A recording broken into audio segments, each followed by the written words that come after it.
Good morning, students, and my dear friends. I'm Dr. Shalini Shukla, and today is 1st of August 2022, Monday. Motivation of the day is what seems to us as bitter trials are often blessings in disguise.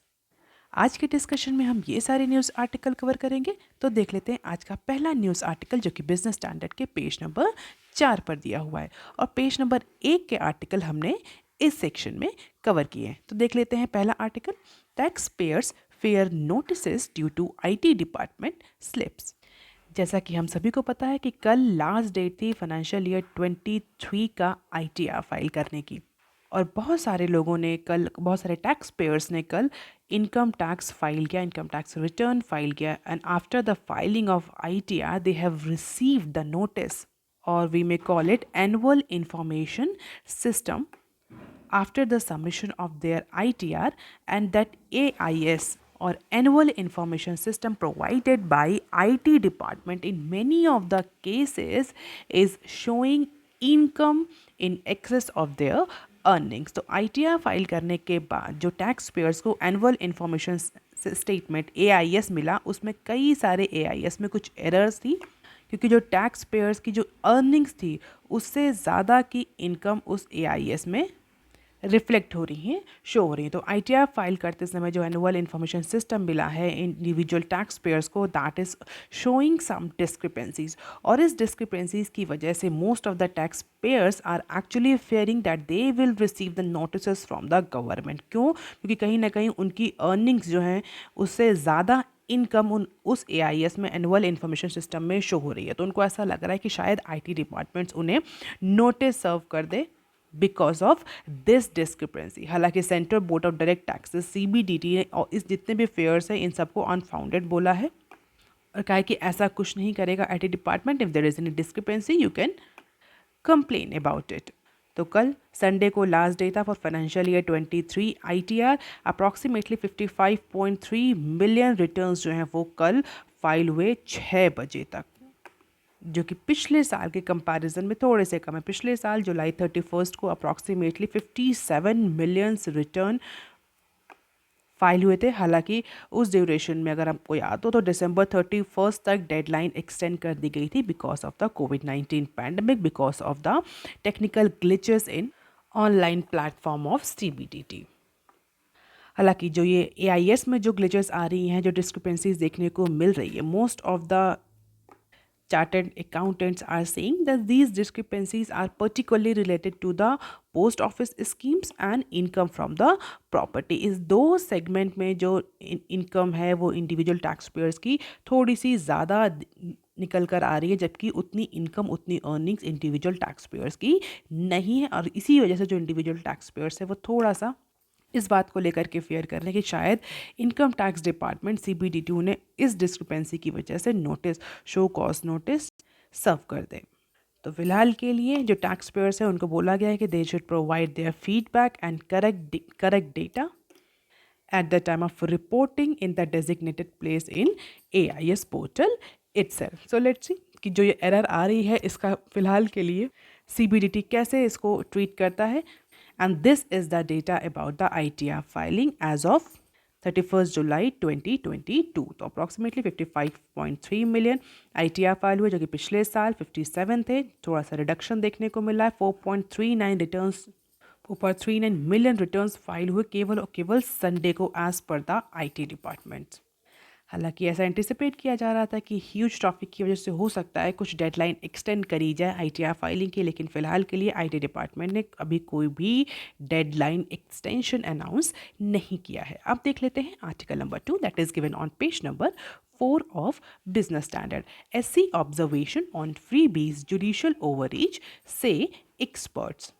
26 of July को supreme court of India, apex court of India ने central government से एक clarification मांगा है। क्या clarification मांगा है? Basically supreme court of India ने सेंट्रल गवर्नमेंट से ये पूछा है, क्या फाइनेंस गवर्नमेंट, जो फाइनेंस कमीशन है या फाइनेंस कमीशन जैसी कोई बॉडी, क्या फ्री बीज को रेगुलेट कर सकती है? कौन सी फ्री बीज? जो डिफरेंट स्टेट गवर्नमेंट्स अपने सिटीजन्स को प्रोवाइड करती हैं, like free electricity, free water, agriculture loan को माफ़ कर देना। तो इस तरह की जो फ्री बीज जो स्टेट्स अपने पर्टिकुलर स्टेट्स अपने अपने टेरिटरी में अप्लाई करते हैं, क्या इन फ्री बीज को finance commission like body regulate कर सकती है? क्या उसके पास इतनी पावर है, या कॉन्स्टिट्यूशन ने फाइनेंस कमीशन को इतनी पावर दी है कि वो स्टेट्स को रेगुलेट करे, प्रोहिबिट करे, मैनेज करे फॉर प्रोवाइडिंग द फ्री बीज टू इट्स रेसिडेंट्स? तो सीधे सीधे सुप्रीम कोर्ट ने पूछा है, क्या रेवेन्यू एलोकेशन टू स्टेट्स को कंट्रोल करने की पावर फाइनेंस कमीशन को मिली हुई है या नहीं? जैसे कि आजकल बहुत सारे स्टेट्स कर रहे हैं, इलेक्शन से पहले वो बहुत सारे फ्री बीज, free schemes, free services announce करने की, electricity free, tax free, water free. तो इसको लेकर के हमने एक एनालिसिस भी डिस्कस करी थी कि जिस तरीके से श्रीलंकन गवर्नमेंट ने फ्री बीज की पॉलिसी अडॉप्ट करी थी और उसकी वजह से आज वो इकोनॉमिक क्राइसिस की सिचुएशन में है, इंडिया के ऐसे ही बहुत सारे स्टेट्स भी कुछ इसी तरह की पॉपुलिस्ट पॉलिसी को अडॉप्ट कर रहे हैं, स्पेशली बिफोर द इलेक्शन।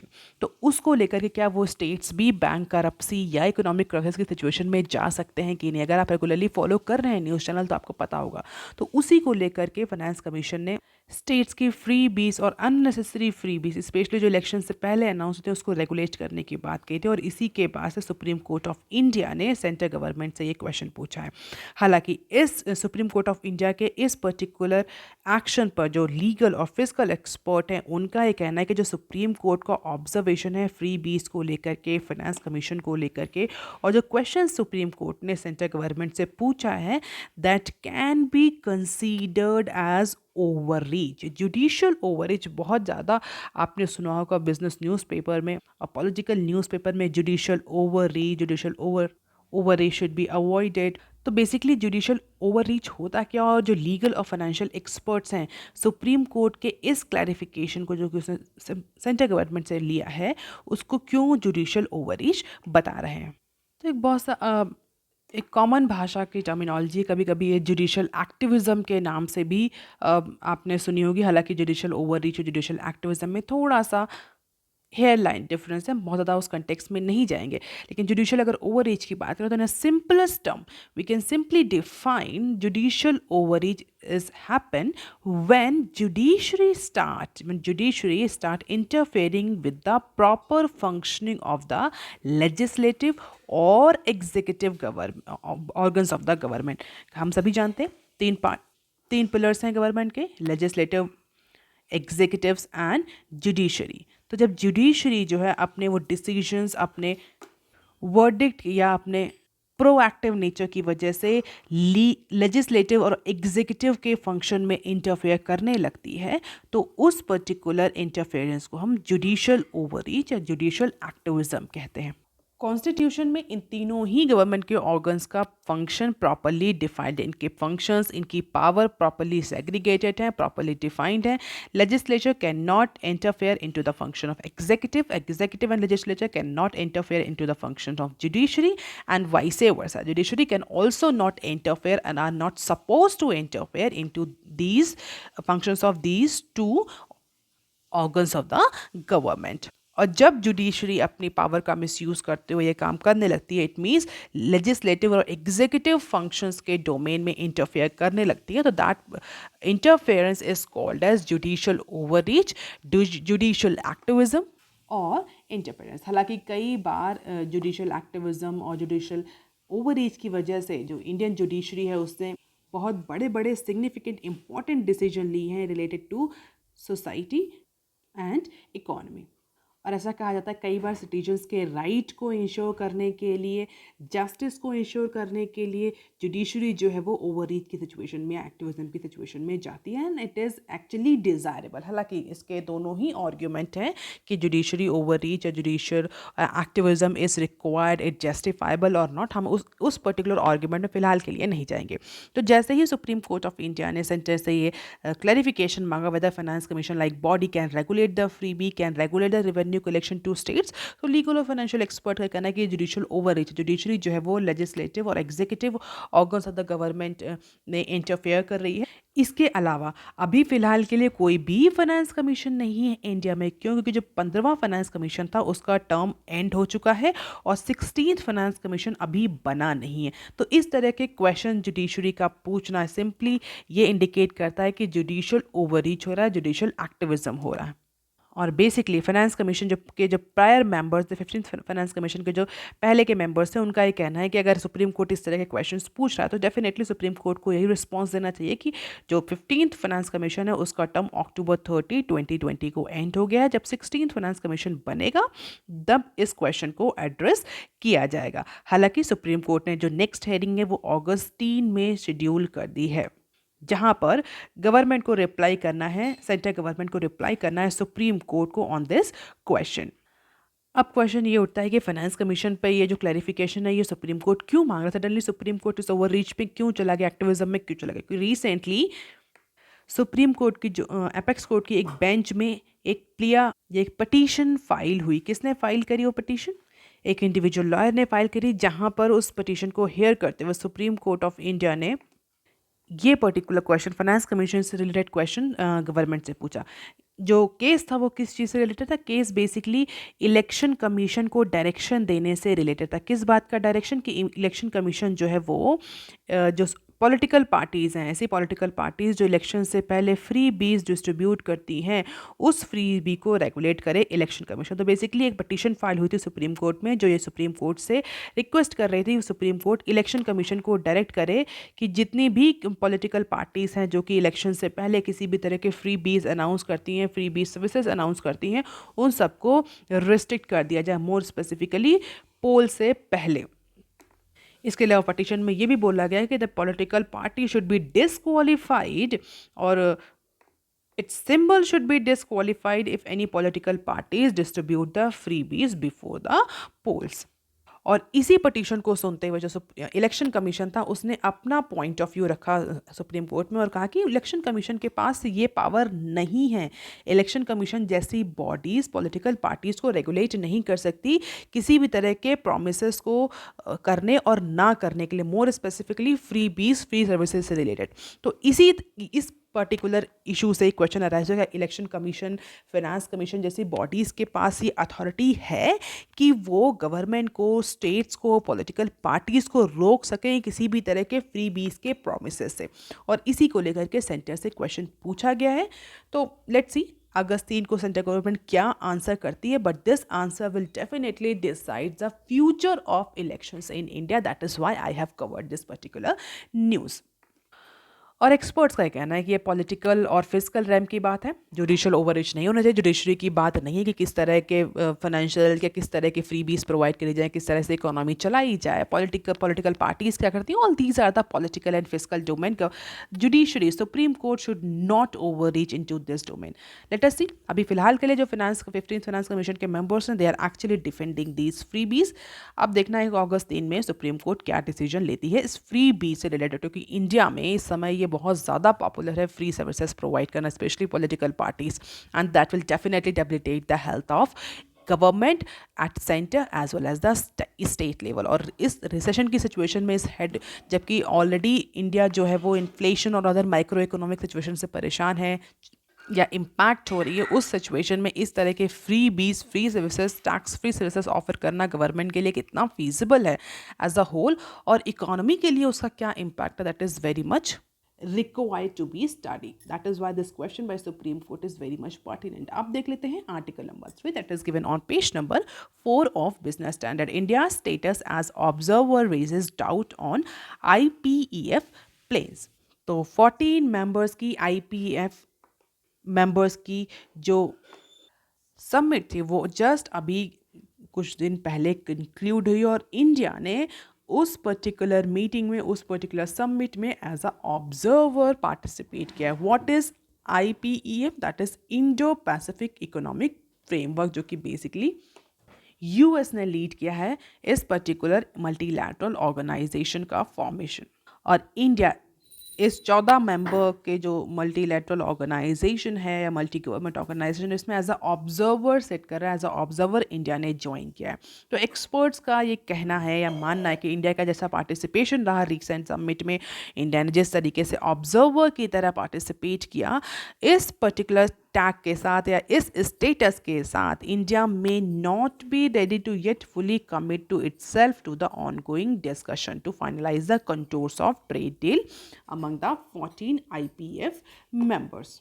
तो जुलाई 26 को वर्चुअल मीटिंग थी IPF के ट्रेड मेंबर्स की, जहां पर फ्री ट्रेड डील को साइन करने की बात हो रही है। लेकिन एक्सपर्ट्स का ये कहना है कि इंडिया भी ऑब्जर्वर की कैटेगरी में है इस पर्टिकुलर फोरम में, तो बहुत ज़्यादा इंडिया पार्टिसिपेट नहीं करेगा इस पर्टिकुलर ट्रेड डील को लेकर, क्योंकि अगर इंडिया ऑब्जर्वर है, इंडिया ने अभी पूरी फुल मेंबरशिप ज्वाइन ही नहीं करी है, तो इंडिया का जो पार्टिसिपेशन है, इंडिया का जो कमिटमेंट है इस पर्टिकुलर ट्रेड डील को लेकर के, जो कि 14 IPF मेंबर कंट्रीज़ के बीच डिस्कस हो रही है, इंडिया का पार्टिसिपेशन भी उसमें रिस्ट्रिक्टेड रहेगा। Most likely India will not join this trade deal of 14 IPEF members. हालांकि जॉइंट स्टेटमेंट जो है अभी IPEF मीटिंग का वो आना बाकी है, लेकिन ये जितने भी पॉलिटिकल जो लीडर्स जिन्होंने पार्टिसिपेट किया था इस समिट में, उनका कहना है कि जो डिस्कशन था वो पॉजिटिव रहा, कंस्ट्रक्टिव रहा, और सभी साइड्स ने, सभी मेंबर्स ने अपने जो पार्टिसिपेशन है, अपना जो कमिटमेंट है वो रीअफर्म किया to a collective goal to pursue the high standard and inclusive economic framework through ongoing and intensified engagement. Minded student, यहाँ IPF के 4 पिलर हैं। हालांकि हम पहले भी डिस्कस कर चुके हैं IPF के बारे में कई बार न्यूज़ एनालिसिस में, लेकिन फिर से थोड़ा सा रिवाइज कर लेते हैं। 14 मेंबर्स का मल्टीलेटरल ऑर्गेनाइजेशन है, मल्टी गवर्नमेंट ऑर्गेनाइजेशन है, US ने फॉर्म किया है just to have the more liberal, more intense, more integrated trade deal between these 14 member countries. आप मुझे कॉमेंट सेक्शन में लिख के बता सकते हैं कि कौन कौन 14 मेंबर्स कंट्रीज हैं। इंडिया ने ऑब्जर्वर की तरह ज्वाइन किया है। 4 पिलर कौन से हैं? trade, supply chain, clean energy, decarbonization, and infrastructure and taxation and anti-corruption. So these are the pillars, 4 pillars of IPEF। हालांकि हम इनको 4 पिलर से बहुत सारे डिफरेंट डोमेन हैं, trade, supply chain, clean energy, decarbonisation, infrastructure, tax और anti corruption, इन सारे area को टच करेगी ये पर्टिकुलर ट्रेड डील। इंडिया का पार्टिसिपेशन कैसा है ये हम डिस्कस कर चुके हैं। इंडिया क्या इस ट्रेड डील को ज्वाइन करेगा कि अभी फ़िलहाल के लिए जो एक्सपर्ट्स हैं उनका ये कहना है कि अभी फ़िलहाल के लिए इंडिया फुली कमिटेड नहीं होगा इस डील को लेकर के। तो हो सकता है कि जो ये डील्स डिस्कस हो रही है इसमें इंडिया मेंबर ना हो इन 14 कंट्रीज़ के बीच में। इसके अलावा एक और इंटरनेशनल न्यूज़ है जो कि हम साथ में ही कवर करेंगे। India seeks to unlock trade potential with central Asia via Chabahar port.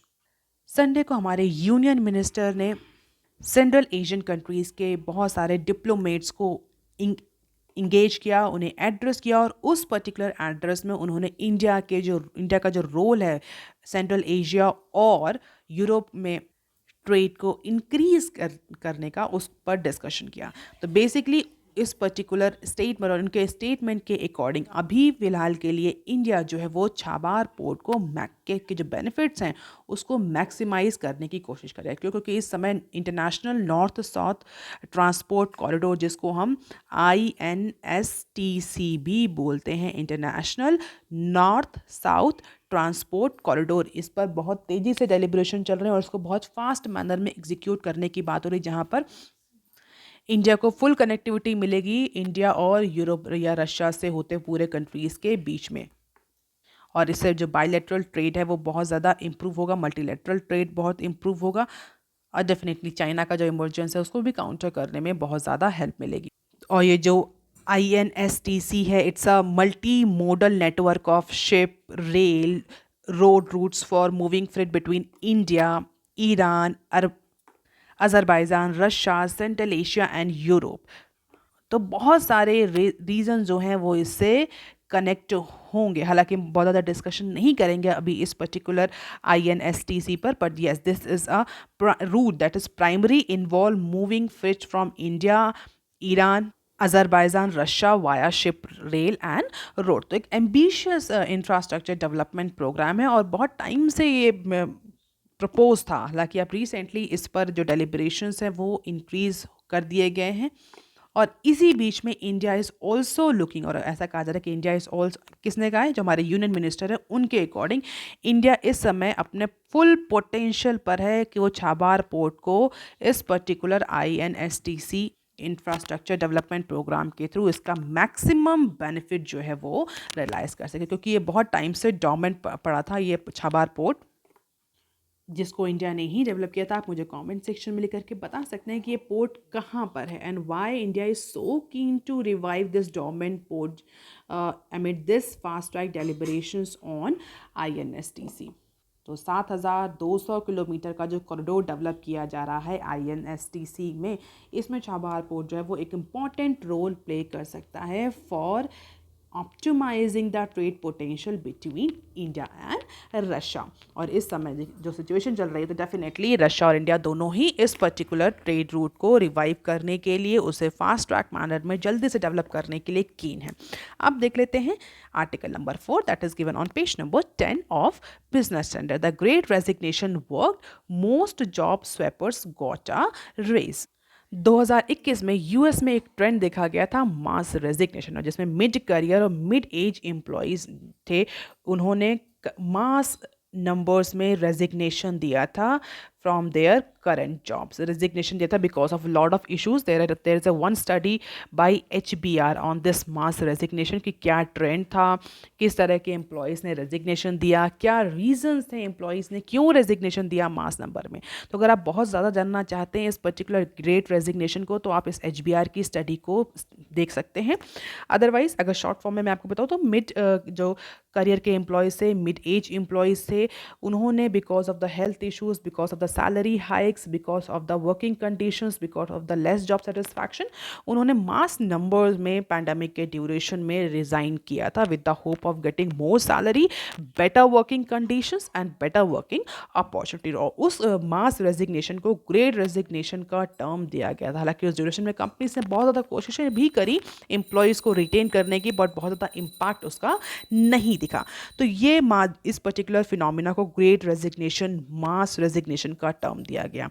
अभी जो बिजनेस स्टैंडर्ड में आज की न्यूज़ हुई पब्लिश हुई, इसके अकॉर्डिंग एक स्टडी में पाया गया कि उस ड्यूरेशन में जिन लोगों ने रिज़ाइन किया था अप्रैल 21 से लेकर के मार्च 22 के बीच में, जिन लोगों ने रिज़ाइन किया था इस ग्रेट रेजिग्नेशन के पीरियड में, all most of those approximately 60% of those have got the real wages gain according to the new study done by Pew Research Center।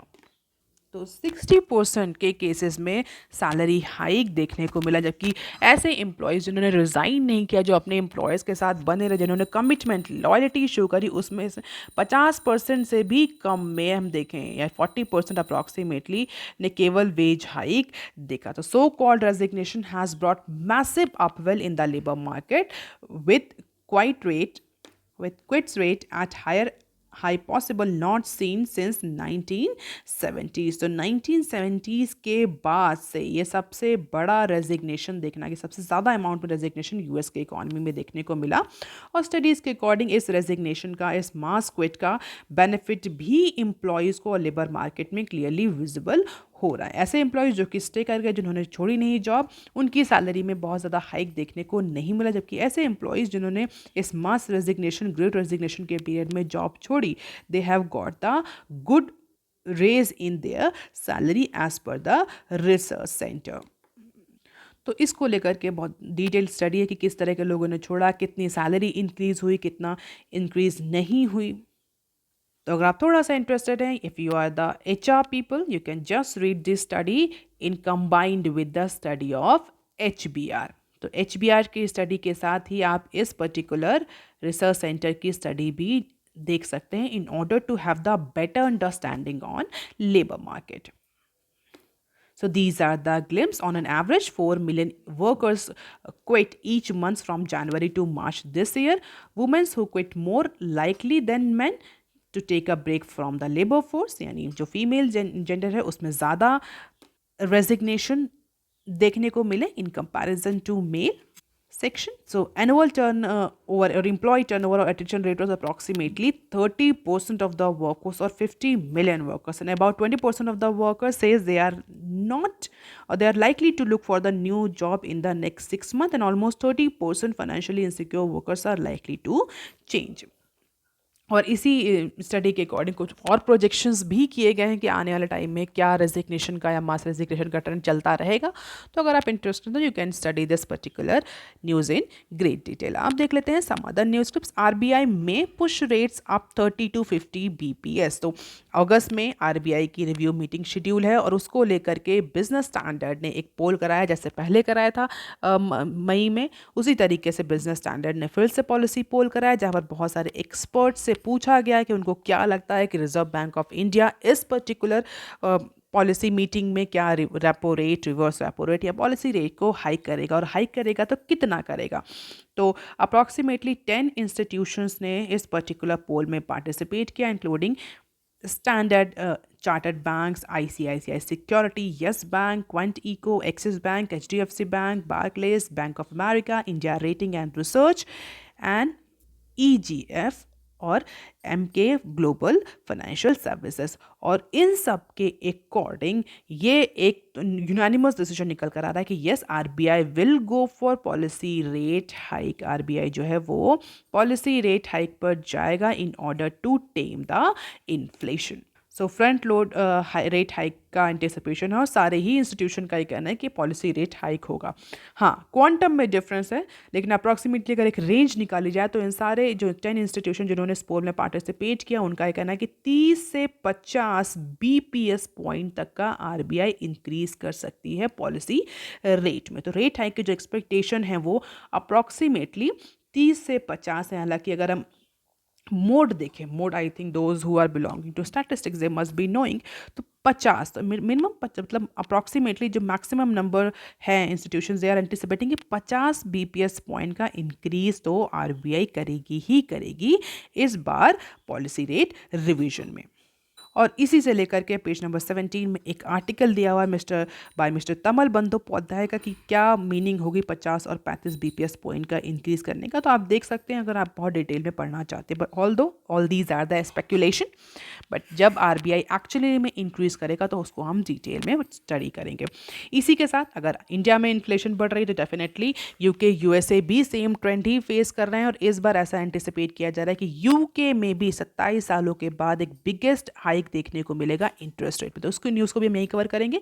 UK braces for biggest hike in interest rate in 27 years. So the Bank of England is expected to step up its fight against inflation in coming weeks. और ऐसा कहा जा रहा है कि जितने other 70 countries में ये इन्फ्लेशन इंटरेस्ट रेट हाइक देखने को मिला है, वैसा ही हाइक हमें इंग्लैंड या यूके में भी देखने को मिलेगा, क्योंकि वहाँ भी जो इन्फ्लेशन है वो अपने हाईएस्ट पॉइंट पर है, और जो बैंक ऑफ इंग्लैंड है वो भी अदर सेंट्रल बैंक्स की तरह फोर्सफुली इस बार इन्फ्लेशन को टैम करने के लिए इंटरेस्ट रेट हाइक इंक्रीज कर सकता है अप्रॉक्सीमेटली 75 बीपीएस तक का, ऐसा एंटिसिपेट किया जा रहा है। सो लेट अस सी कि इंग्लैंड या यूके में कितना इंक्रीज हो रहा है। हालांकि ये ट्रेंड सेम ट्रेंड हर इकोनॉमी में कंटिन्यू है।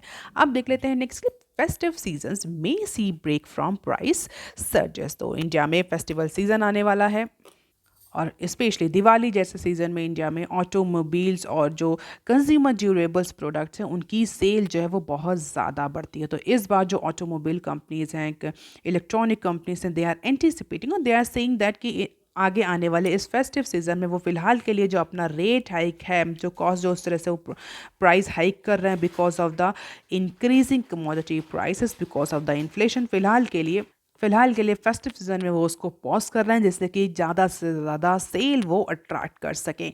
तो ये कहना है एक्सपर्ट्स का कि इस फेस्टिव सीज़न जो इंडियन कंज्यूमर्स हैं उनको थोड़ा सा इंक्रीजिंग प्राइस से रिलीफ मिलेगा, क्योंकि जो कंपनीज़ हैं, consumer companies, auto makers companies, electronic companies, they are planning to pause their price hike just to increase the demand, just to have the better sale in to upcoming festive seasons. अब देख लेते हैं next clip. Tech glitches won't affect aviation space DGCA chief. Recently हमने कई बार news analysis में discuss किया है कि जिस तरीके से एविएशन कंपनीज में टेक्निकल ग्लिचेस आ रहे हैं और उसकी वजह से कई बार इमरजेंसी लैंडिंग भी करनी पड़ी है, उसी के बाद से DGCA ने 2 महीने की ऑडिटिंग इनिशिएट कर दी थी कुछ एविएशन कंपनीज के अगेंस्ट में। और उसके बाद से ये स्पेकुलेशन हो रहे थे कि इससे जो एविएशन स्पेस है, एविएशन सेक्टर पैंडेमिक से बहुत ज़्यादा इम्पैक्ट हुआ है, उसकी रिकवरी और इम्पैक्ट करेगी। हालांकि जो हमारे aviation watchdog director general of civil aviation है मिस्टर अरुण कुमार, उनका ये कहना है कि जो ये टेक्निकल स्नैक्स आ रहे हैं, जो टेक्निकल ग्लिचेस आ रही हैं, कुछ लास्ट वीक्स में देखने को मिले जिसकी वजह से इमरजेंसी लैंडिंग करनी पड़ी है, कुछ इवन फॉरेन फ्लाइट्स में भी ये प्रॉब्लम टेक्निकल ग्लिचेस की देखने को मिली। इसका इम्पैक्ट बहुत ज़्यादा नहीं पड़ेगा एविएशन स्पेस पर। अभी भी इंडियन एविएशन स्पेस जो है वो सेफ कंसीडर किया जाता है। जो प्रोटोकॉल्स दिए गए हैं international civil aviation organisation ICAO के थ्रू कंप्लीटली फॉलो हो रहा है। तो बहुत ज़्यादा इम्पैक्ट एविएशन सेक्टर में या उसकी रिकवरी पर या उसकी प्रॉफिटेबिलिटी पर एज ऑफ नाउ देखने को नहीं मिलेगा। और DGCA प्रॉपर मेजर्स ले रहा है in order to have the compliances of International Civil Aviation Organization safety protocols. अब देख लेते हैं next clip. 3 years after first bailout, BSNL continues to bleed. Recently हमने न्यूज़ कवर करी थी जहाँ पर BSNL को रिवाइज करने के लिए 4 साल का 4 इयर्स का रिवाइवल प्लान गवर्नमेंट ने तैयार किया। फर्स्ट प्लान में या फर्स्ट स्टेप में गवर्नमेंट ने एक अच्छा खासा अमाउंट जो है वो BSNL को रिलीज़ किया है फॉर रिवाइवल पर्पस। और हमने ये भी डिस्कस किया था कि ऐसा नहीं है कि ऐसा पहली बार हुआ। BSNL को रिवाइव करने की कई बार पहले भी कोशिशें हुई हैं, हालांकि उसका इम्पैक्ट जस्ट लाइक डिस्कॉम को भी रिवाइव करने की बहुत ज़्यादा कोशिशें हुई हैं, लेकिन उन कोशिशों का भी बहुत ज़्यादा इम्पैक्ट हमें discoms state own discom companies पर देखने को नहीं मिला। Same happen with the BSNL। 3 साल पहले BSNL को 9,000 करोड़ का बेल आउट पैकेज गवर्नमेंट की तरफ से मिला था। In spite of this 69K crore bail out package, BSNL is continue to bleed. BSNL stand for Bharat Sanchar Nigam limited. हालांकि इस बार गवर्नमेंट ने सिर्फ फाइनेंशियल बेल आउट के अलावा बहुत सारे रीस्ट्रक्चरिंग और कंसोलिडेशन को भी प्रपोज किया है in order to revive the BSNL। तो फिलहाल ये एक रिपोर्ट है जहां पर बताया गया कि 3 साल के बाद, जो 69K के बेल आउट के 3 साल के बाद भी जो BSNL के फाइनेंशियल्स हैं, जो रिवेन्यू है, जो सेल है, वो बहुत ज़्यादा इम्प्रूव नहीं हुई है। तो जो ये करंट BSNL को रिवाइव करने के लिए जो करंट प्लांट लाया गया है, कितना सक्सेसफुल होगा, this is also a big question mark. क्योंकि बहुत सारे एक्सपर्ट्स का मानना है this is a short live unless it manage to expand its customer base and raise its shrinking revenue share. तो कितने भी बेल आउट पैकेजेस ले आया जाए, BSNL will not be able to revive. So that is all for today students. If you want lecture PDF, you can join my Telegram channel. You can also follow me on other social media platforms. If you have any query and suggestion, you can write on comment section below. Please like, share and subscribe. Thank you. Have a nice day.